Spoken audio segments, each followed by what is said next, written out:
Hello, well. You come back. Come.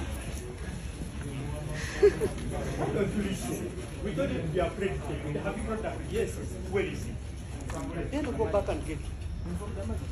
Where is the child?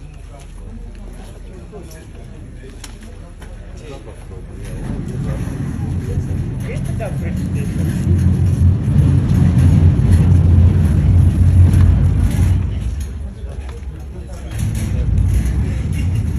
Enjayo olunaku olwaleero essaawa zigenze okuwera nnya ez'okumakya ng'abantu ab'enjawulo okuviira ddala mu kibiina ki the National Unity Platform ate era wamu n'abasajja abasirikale abawanvu n'abampi nga bagenze maaso olw'okuba nga basalako wali the Chief Magistrates Court e Kawempe oba gy'oyinza okuyita Kanyanya the Chief Magistrates Court side za Kawempe Kanyanya era ng'ekibadde kigenze maaso olw'okuba nga kireeta abawanvu n'abampi kwe kubeerawo olunaku olwaleero olw'ensonga nti abasibe abaasibwa ku saidi ya NUP omuli Eddy Mutwe omuli Akirewo Kivumbi omuli Sauda Madada Olivia Lutaya Doreen Kaija ate era wamu n'abalala bonna babadde basuubirwa okuba nga bakomezawo olunaku olwange naku mwezi 5 Juni omwaka 2026 era nga ne bannamateeka baabwe bakeeredde oba babukeereza nkokola bonna okubeera nga bajja at least babeerewo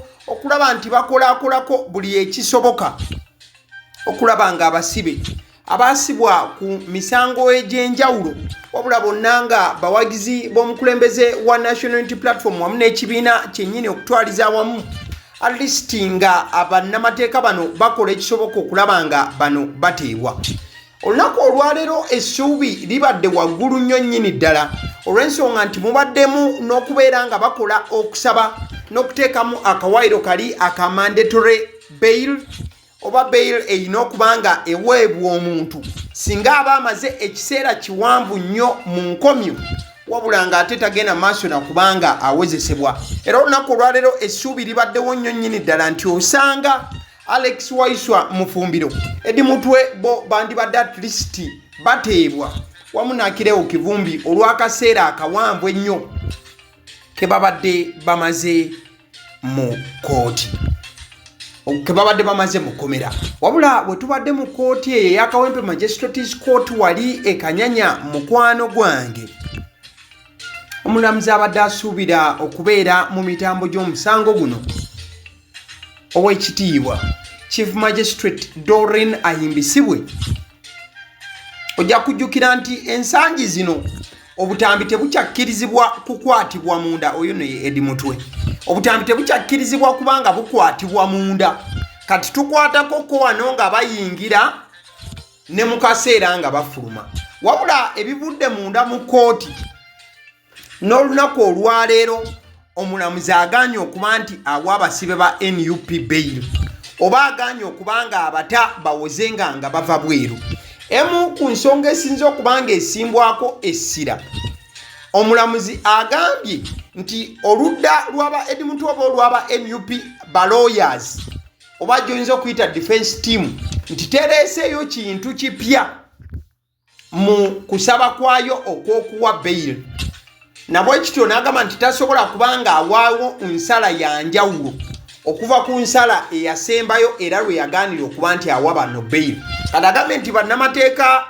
babasibe ba NUP tebalina nti nsonga mpya gye batadde mu fayiringi yaabwe yakusaba bail kati nabwe kityo omulamuzi amaliriza ng'omusango guno agusindise paka ng'ennaku z'omwezi 26 Juni omwaka 2026 kooti agyongeddeyo ekitegeeza nti mu nnaku 2 okuva kati tujja kuba nga tuddayo wali e Kanyanya mu Kawempe Magistrates Court twongere okuba nga ate tuwuliza wabula njagala okutegeeza nti those are more 20 days nga basibe ba NUP bali munda oba ze nnaku endala 2 nga bali munda wabula nga bannamanya kituufu kusalibwawo kuva eri omulamuzi kati kitegeeza nti Sauda Madada Doreen Kaija Olivia Lutaya Alex Waiswa Mufumbiro Eddy Mutwe Akirewo Kivumbi Bobby Giant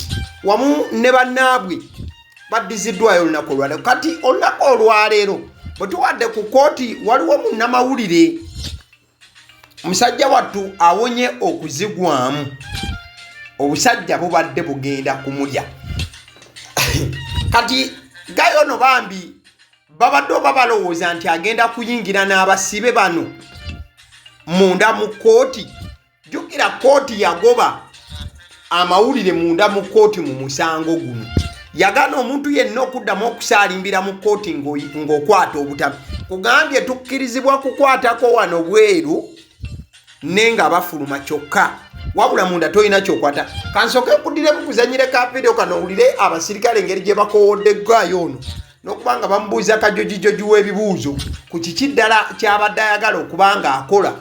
Abadde azunga nti n'olukamera agezeeko okuyingira munda.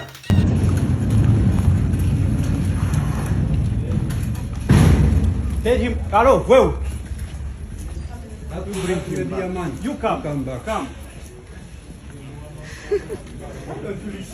We don't need to be afraid to take it. Have you brought that? Yes. Where is he? Then we'll go back and get him. Where is the chief?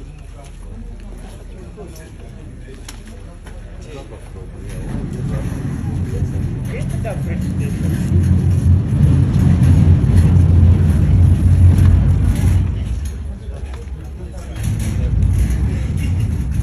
Ebyo webirabise oludda olwo mukwano gwange. Kati nno nga tusenvuddeko ebigere ne tuvaako kaawo.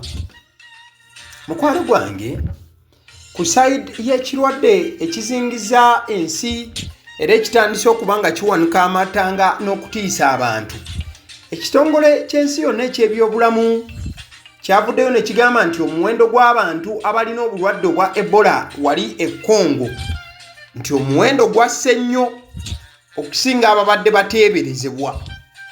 Babadde basuubira nti abateeberezebwa okuba ne Ebola okusukka mu 1,100 ne bagambye nti bakendedde okudda ku bantu 116 bwe bakizudde nti abalala ababadde bateeberezebwa mu bukyamu. Bo abakakafu abakakwatibwa omuli n'abafudde awamu n'ekikakasiddwa nti bali oba awamu oba ogasse omugatte kyakakasiddwa nti bali 321 bokka era kyakakasiddwa nti abakafa bali 48. So bannansi ba Italy ne Brazil abadde bateeberezebwa okuba ne Ebola nabo kyazuuliddwa nti babadde balamu eyusaidize Congo ku mulirwano. Kati eyo nno nga tuvuddewo nga tukomyewo embuga ekifaananyi ekirungi okuzaama ekyo kyolaba mukwano gwange ku screen. Olunaku olw'eggulo ekika kya Kasimba kyafunye omukulu w'ekika omupya era ono nga y'omutaka Kabazzi Buyondo Siza Miti. Kabazzi omubbulukuse Buyondo Siza Miti yazze mu bigere bya Kabazzi yazze mu bigere bya Kabazzi eyabadde omutaka Sempuuma David Marvin Miti.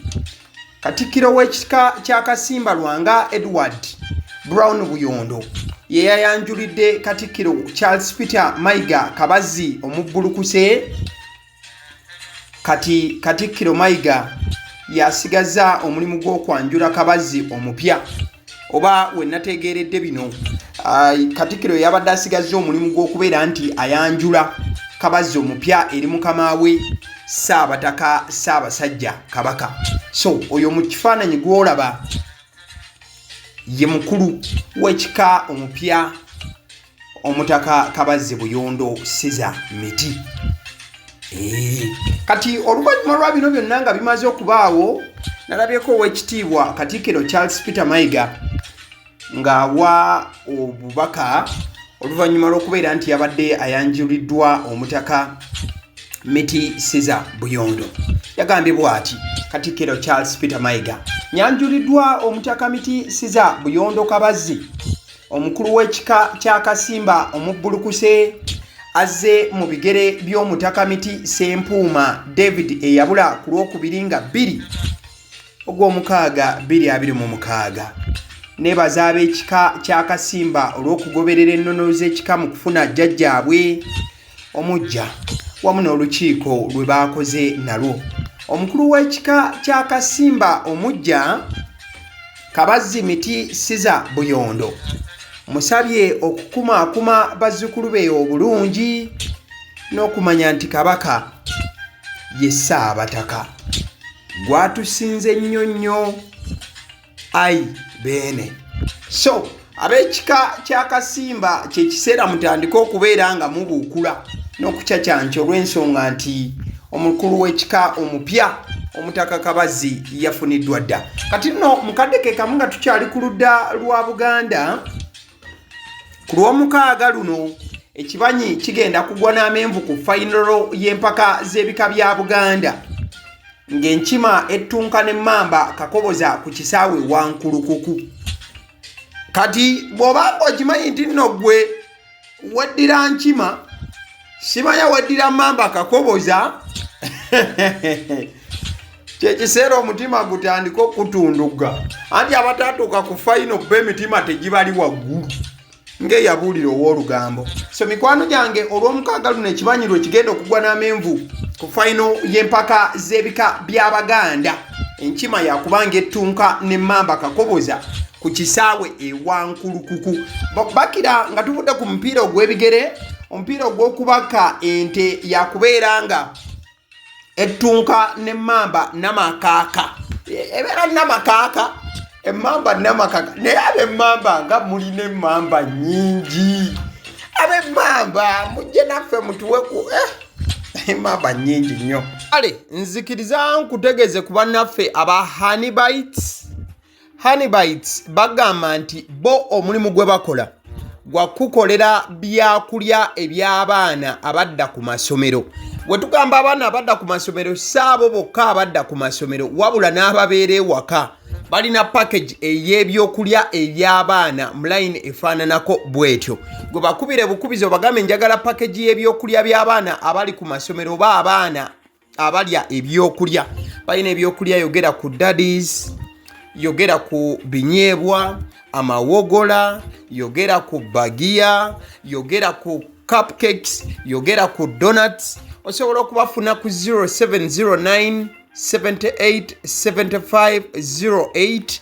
Ate era mukadde ke kamu bw'oba oyagala ku pizza size yonna era namba y'emu. Ate era mukadde ke kamu bakola ne cake eza buli mukolo, babayita aba Honeybites.